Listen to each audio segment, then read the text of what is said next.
May is Mental Health Awareness Month, and it is safe to say it's been a very tough and emotional week for a lot of us. Beyond the tragedy in Texas, we've had the pandemic, which is ongoing, and other factors that have strained adults. Yeah, and there's one concern that it may be reflected in the number of suicides in the past couple of years. CBS 2's Marie Saavedra shows us how the work continues in helping find other ways to cope.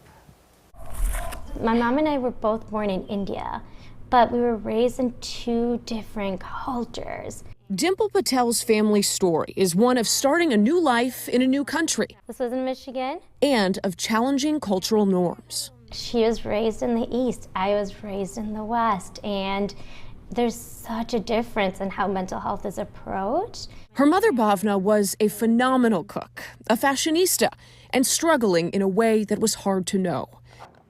In 2011, she died by suicide when Dimple was just 23. It was another 4 years before she could share about it publicly, as she did in this Facebook post. In 2015, I finally, I kind of say like my coming out story of just like the sense of talking about what this meant to me. Those candid stories remain important, according to Chicago clinical psychologist Edmund Yomtov. 33,000 people a year die by suicide annually, and that number is probably going up. Those are the national numbers, but here in Illinois in 2020, suicide was the 6th leading cause of death for ages 35 to 54, the 12th for 55 to 65, and 19th leading cause for those over 65. Yomtov estimates mental illness plays a role in 90% of suicides, but environmental factors impact adults too.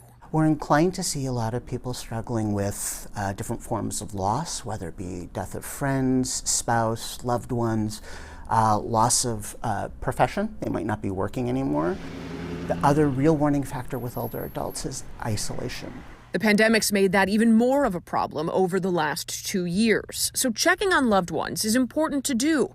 Watch for changes in behavior and don't be afraid to address it. Even if somebody's not saying, yeah, I'm suicidal, I say, why don't you talk to somebody? Why don't you talk to a mental health professional? These are things that I'm never going to have. Dimple Patel did not get that opportunity with her mother, but she's made being a resource her life's work. She's now a license-eligible psychologist, working with a focus on South Asians and other minorities. Just still having something to remember. Dimple is now proud to share her mother's story, knowing it may help anyone who hears it.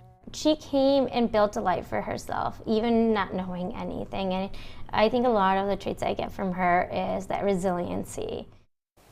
That was Marie Saavedra. Patel's first act of advocacy was walking in the American Foundation for Suicide Prevention's Out of the Darkness Walk. It's happening again this fall, and we'll link to the organization at cbschicago.com. If you or someone you know is struggling and needs help, please call the National Suicide Prevention Hotline. The number is on your screen right there, 1-800-273-TALK.